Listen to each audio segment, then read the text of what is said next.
The great Stephen Garcia joins us as he does on Wednesdays to talk some ball. What's up, brother? What's going on, man? How you doing? You guys good? Good. Yeah, we're good. Tailgate Talks released this morning for folks who'd like to go watch it or listen to it at 2:01 p.m. Who's the guest? People still don't know. Somebody might not know. Some people have to work in the mornings. They're not paying attention. We put up the little reveal last night. Pharaoh Cooper. Oh, Pharaoh. You mean Pharaoh? Pharaoh. Yep, Pharaoh Cooper. Pharaoh. Did you ask him about Coach Spurrier actually never getting his name right? I believe Pat did. Yeah, I wasn't. I was not part of the program during those years. Pharaoh. Oh man. Well, we've all gotten Lenoris Sellers' name right, Stephen, and he just continues to shine. He was named the Walter Camp National Player of the Week for his performance against the Missouri Tigers, a 34-30 win this weekend. He was 21 of 30 for 353, 5 touchdowns, and an interception. And Carolina is 7-3, ranked 18th in this week's CFP. But the last 5 games, LaNorris Sellers has turned it up a notch, my man. We ask you every week, well, what'd you see from LaNorris this weekend? So we're going to do it again. What'd you see from LaNorris this weekend? The same thing, man. He's just getting more and more comfortable, and the game is just slowing much more down for him. And I like I say it every single time, man. He's gonna if he's not a huge problem right now, he's gonna be a bit bigger problem, moving forward these next couple of years. And hopefully we can keep him in Columbia. You know what was interesting about this game? Don't say that. You're gonna cause a massive panic. I mean, what did he just say? You gotta call it what it is. It is what it is. I mean, somebody like Oregon comes out there and throws him a couple $1 million. I mean, Well, there's no doubt. You're absolutely right. I mean, I say that in jest, but the nature of it is a guy like that is going to be courted. Nobody monitors tampering anymore in college athletics, so that kind of stuff goes on behind the scenes. But I imagine the people that run the collective for Carolina are well aware, and they know what the market value is going to be, and they'll take care of it. Right. Well, I think next year is where they start. The school is kind of in charge of that, right? Well, kind of. Yeah, that's a different thing. It won't eliminate NIL, but it's per the ruling, they have to. It's 20.5 million or 21 million somewhere? Yeah, 20.5 and grows every year for a little bit. It's going to be over 22 when it's all said and done. And then the other stipulation is you're technically going to have to prove your NIL is not just pay for play, like he's doing something to earn whatever extra money on NIL is coming through. Good luck monitoring and policing that. Yeah. Good luck. Yeah, exactly. I'm sure you'll get. I had a funny story. You got to ask Pat about this. Had a guy reach out about, doing an NIL thing through Tailgate Talks and me and Pat and some of the former players. He's like, yeah, do you think you guys have, 200 former guys that you can think of that you could call that would stroke a check for $5,000 to go towards the NIL? I was like, what? You're shitting me, right? Like, no. I'm not gonna call any of the former guys that we were past the 10-year threshold of getting repaid or reimbursed and say, hey man, you want to throw $5,000? He's like, yeah, use it as a tax write-off. I was like, dude, you are talking to the wrong people, I think. Yeah.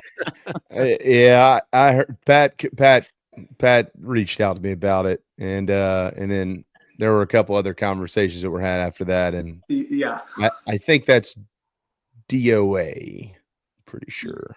So yeah, that's not happening. But I appreciate the thought, and you got to appreciate the fact that somebody's trying to figure it out. But yeah, it's not really how this thing's going to work. No, based on what I was told with all that. But well, for the time being, Lenoris, and by the way, just so everybody's aware, Lenoris Sellers is most likely going to be at South Carolina for his entire career. But Steven's not wrong in the fact that they will be calling and probably have been calling. So the game this weekend was interesting for a couple of reasons, because Carolina has been winning by virtue of a couple of different ways. One, obviously, their defense has been remarkable for the large majority of the season, and they have really run the football very well in recent weeks. But on Saturday, especially in the second half, that flipped on them, and Missouri was running the football well, and South Carolina, especially in the third quarter, Stephen, they couldn't move the ball on the ground as well as they've been doing it. And so here's Lenoris Sellers, who's going to have to throw the football once Missouri comes back and takes the lead. You know, this kid's going to have to throw the ball. At the end of the first half and at the end of the second half, he manufactured 2 drives for touchdowns. One was for about 1 minute and 20 seconds, and the other was in less than 1 minute and 2 seconds. 14 points. So they're having to rely on him to throw the football to win the game that way. And he did it this weekend. That right there is growth, isn't it? Yeah, I'd say so. But yeah, I mean, I think you hit the nail on the head as far as finding different ways to win. I think that's what Coach Beamer is all about. You know, I think that's what his dad was all about, finding, different ways to win the game, especially, Beamer ball with special teams. You look at this year, and I don't think anybody in our group or in the group in the SEC or anybody in the country would think that we'd be ranked 18, especially after, the first game against ODU. So the fact that we're, kind of realistically in some sort of a playoff hunt, I mean, it's unbelievable. And I think that's a contribution to Coach Beamer and just what he's all about and what he's instilling in this group of guys in that locker room. All right, how about the offense for a second? Because we saw Mazio Bennett flash a few weeks ago. I was like, okay, well, maybe he's going to be a guy. And then obviously Rocket Sanders, when healthy, is the guy. Josh Simon, here he is. I know he's a little banged up right now, but he'll be fine for the Clemson game. Josh Simon has arrived. He's a threat. You got to cover him. Nick Harbor, all of a sudden, the last 2 weeks is getting open. Yeah, this guy's getting open. When you start having 2, 3, and 4 weapons, Stephen, walk us through that as a QB, especially a young guy like Lenoris. Well, I mean, Alshon definitely made it easy, but then you got Lattimore just hand the ball is kind of like a Rocket Sanders. So I mean, when you have different guys that you can throw the ball to and they can make plays, Ace Sanders, Bruce Ellington, Torrey Gurley, Wesley Saunders, Pat for that instance. I mean, when you got a bunch of guys that you have faith in that find a way to get open, that find a way to make plays when they got the ball in their hand, it takes so much damn pressure off you as opposed to just having, kind of a one-man show. And I mean, it is definitely a breath of fresh air having that. But then you got a Coach Spur that's like, shit, he was wide open. Why don't you hit him? It's like, because you told me to throw to this guy. Like, what? That's another conversation. Kind of to your point there, Lenoris on Saturday hit 9 guys. 6 of them had 2 or more catches, between 2 and 5, I think. 2 and 5 or 2 and 6. That's so he's throwing it all over the yard to all sorts of different people. We're probably spinning around the same drain here, staying in the same circle. But when you have a quarterback who's completing passes to 8, 9, 10 different players a game, what does that tell you about the offense, and what does that tell you about the player? I mean, it tells you that the offensive coordinator and whoever's helping call the plays is a lot more confident in not only the quarterback but in the other guys getting open. So, yeah, I mean, you can just see the confidence on especially the guys on offense just skyrocketing through the roof over the last couple of weeks. And that's why I'm telling you, man, that's why you see all these talking heads on social media and ESPN that are saying that South Carolina is one of the most dangerous teams out there right now. And, I think it's strictly just because how confident they're playing. I know. If this offense was clicking just a little sooner, you look, I mean, think about LSU and the crap that happened in that game, the officiating, the turnovers, the penalties. Think about what happened down in Tuscaloosa. If things were running like they were now, I mean, Carolina, I'm not going to say anything about Ole Miss. They got their rear ends handed to them that day, but they'd probably be sitting on 1 loss and in the SEC championship game. Yeah. Because they'd already be qualified. The season's over, the regular season. Oh, yeah. This sucks. Yeah, it is what it is. But maybe we find a way to sneak into the playoffs, and who knows? But it's definitely either way. It's really good momentum going into especially the Clemson game, and then figure it out from there as far as if there's a playoff berth or a New Year's Six bowl. Let me use your football brain for a second. What was Eli's had South Carolina's number. I mean, they won 5 straight. Even when he was at App State, they beat him. And but the last 2 wins for Carolina, one was the Scarnecchia game in the rain. Carolina won by 2, had to come back and win this game. So what does he do? I mean, what offensively, what is it that Missouri does that just wears Carolina down? That's a great question. I don't know. I didn't think for one second that Missouri was going to cover that spread at all, let alone even be up in the fourth quarter. So that was kind of shocking. But as everyone said, like, this guy for some reason has had our number, and I don't know. I don't know what the hell it is, to be honest with you. Yeah. I mean, it was a numbers game, I felt like, in the second half. Like, when they were sneaking that. Mike, how tall is a Noel kid? He can't be more than 5'9". No, he's not big. He's not a big dude. But then again, neither was the Schrader kid they had last year, the walk-on. Yeah. D2 transfer. I mean, but they've had. So I'll say this: Missouri quietly has had some of the best offensive line play over the last few years of any team in the league. Nobody talks about them. They don't have a fancy nickname like the Big Blue Wall or anything, but they get after it, and they always seem to have good protection and open up holes in the running game. Yeah. It seems like numbers to me. Like I saw in the second half Saturday, a lot of those plays that they were running outside, or I guess some of them were running inside, that you had 6, 7 guys where Carolina's been rushing 4, been rushing 5. The numbers just weren't there. This little kid would sneak through. That was it. They only ran for 144 yards. Y'all realize that? But it felt like they ran for like 300 yards. Yeah, it did. Yeah, it did. Especially in the third quarter.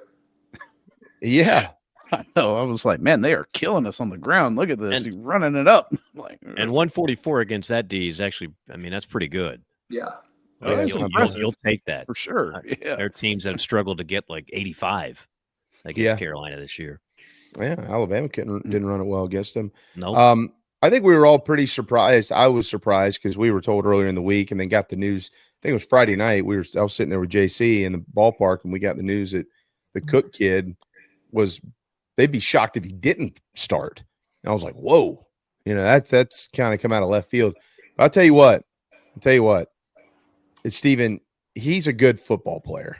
That kid, that quarterback at Missouri, I mean, he's not a mobile guy like Lenoris. I don't know if his ceiling is as high as Lenoris's, but he is a pure passer, man. I mean, when he slings it around, I mean, that ball he threw to Luther Burden was just spectacular. Yeah, he spins it, man. He does spin it. And, he's been like that I'm not a huge Missouri fan. I don't really watch them. But when I do, I mean, he's throwing the ball all over the place. So, yeah, I think he's definitely pretty damn good. But I was definitely surprised that he played. Yeah, I was too. Right wrist injury, and he still. So that was leading me into this. I mean, again, I know that you don't sit around and watch every single SEC game and all of them, but we all know who the best quarterbacks in this league are. I mean, Dart and Milroe and Cook. You can say I don't know where Beck falls. None of them have developed from game one to where we are now. None of them has made or gained as much ground. Maybe we should say it like that. As LaNorris Sellers, where do you? I'm not asking you to rank him. Just generally, when you talk about the quarterbacks in the league, where does Lenoris Sellers fall into that conversation? I mean, he's definitely in the upper half of it. I don't think there's any doubt about that. My boy Garrett with LSU. I mean, he's kind of nosedived a little bit, which sucks to see. But that's life in the SEC, man. You never know. But yeah, I mean, you look at the beginning of the year. They had him out maybe the dead last as far as quarterback in ranking in SEC to where now you see him, 4th, 5th. I mean, it's pretty cool to watch, and especially being as young as he is and how well he's played, especially the last couple of weeks, has just been unbelievable. I find it fascinating too. Now that we've seen this offense evolve a little bit more with his development, when you go back to last year under Coach Loggins, having Spencer, and having no running game. And then you look this year, the challenges of being an OC, calling plays, creating an offense that can put points on the board. I don't want to really put you on the spot, dude, but when you go back and look at the 12 games last year and the 10 games, there's 22 games he's been calling plays. Give us your I don't know about thoughts, or analysis, but your overall view of how difficult that job has been for Dowell Loggins and how he's done with it. It seems like it's very difficult. That being said, I don't see anything on social media talking about firing Dowell Loggins anymore. Like, get him out of here. When it was pretty rampant, especially in the beginning of the season. Like, all right, this guy's ran his course. Like, we're done. Get him out of here. Next guy. But again, that's kind of the reality of not only football but society in general. It's like, what can you do for me right now?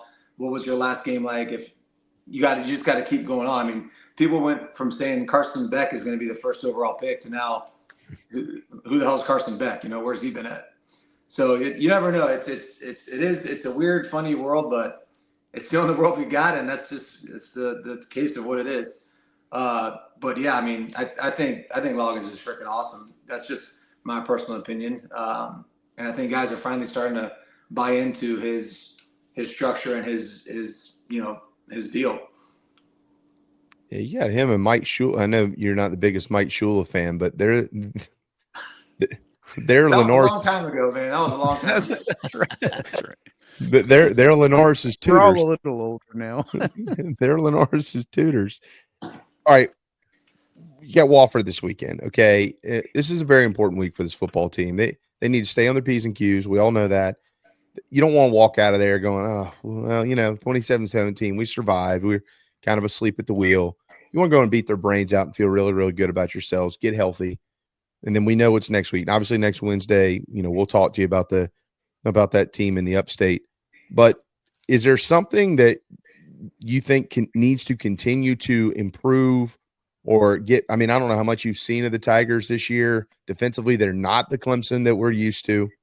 But, offense, I'm just talking about offense here, not on the defensive side. Offensively, between now and then, what are some things that Carolina probably needs to continue to do better or try to get better at and play at peak performance up in Death Valley? I think they just got to keep one game at a time and do not take Wofford for granted one second, because I remember playing against them and running against that wing T offense. And do they still run that? Wofford?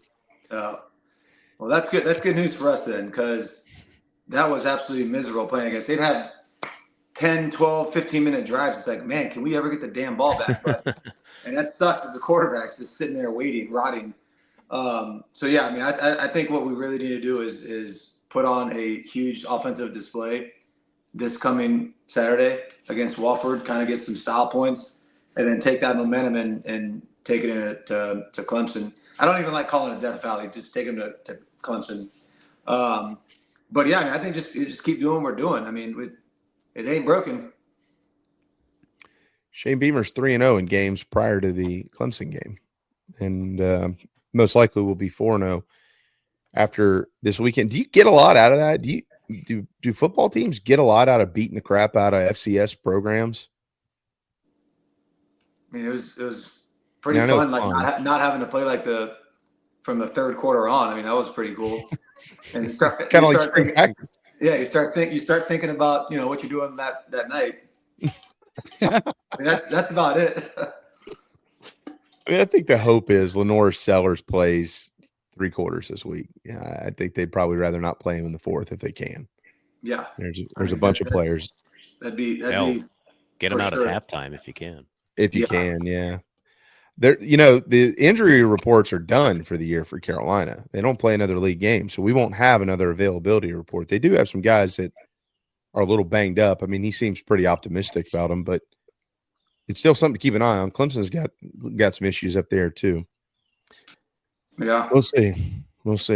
I'll tell you what, though, just watching. Again, I haven't really watched a whole lot of Clemson. Just the Woodass brothers are from Tampa, and they actually used to train with me at quarterback, so that's kind of a cool little full circle story. But so I kind of keep up with them every now and then. But yeah, I love our odds. I really do. I think our defensive line is going to give them a hell of a lot of problems, and I think Sellers and Rocket and all these other guys they're gonna plow through them. So I mean, I think we focused on Wofford, get that shit done, and then move on to Clemson and kind of beat their ass at their own place, and just see what happens, man. See if the committee thinks that we're a top 12 team. You know, I don't. Even if they thought that, I don't know that they'll rank them there. I don't think they got the guts to do it. It's going to be tough. It'll be tough having a 3-loss team in there, but you know, who knows? Crazy things has happened. Just out of giggles here, going back to the LSU game and the calls that went against. You know, people tell you officiating's part of the game and this, that, and the other. Well, at the end of the year, if you finish the year 9-3 and you're out of the playoff because of officiating, go back to that LSU game. Does it drive you nuts to even think that they would probably be in the top 12 right now or close to it? At least close enough to where if you won the next 2 games, you'd probably be in there. Yeah. No, it's got to drive everybody absolutely bonkers. And I think it was you that said that the LSU refs, that was their first time being a ref in the conference play. Yeah, 4 of them. 4 of the 9 was their first SEC game. Absolutely insane. What are we doing? Just crazy to even think that. All right. Well, you know, who knows? If they don't get into the playoffs, Steven, they might end up in your backyard in Tampa, Florida. I saw that. We're all staying with you. Well, I just had some guy that's minors for the Rays just book it for the next I think it's 8 weeks. So that's gonna. I don't know. I might have to kick him out for that weekend. Yeah. David, I got Carolina fans. So I'll reimburse you those couple nights. Yeah, just have a little less room for a couple of days. It'll be okay. It'll be all right. Just get a sleeping bag and go find a spot on Dale Mabry. I'm sure it's nothing but the finest people will be walking the streets late at night over there. Oh yeah. Tell them we won't show up empty-handed. Where I'm here, I'm up in Northdale maybe, so it's not too bad. But you go to Southdale maybe, that's a tough place to bring a sleeping bag. A little different vibe. Yeah. What was I about to ask you? I was about to ask you something. I can't remember what it was now. Shoot. Oh well. Have you talked to Brandeis since the game on Saturday? No. He told me that night he came over to Michael's and he said he was standing on the sideline before the final pitch, that little shuttle pass to Rocket Sanders. He said I was literally standing basically in the coach's box. I shouldn't have been there, but I just had to get as close as I could.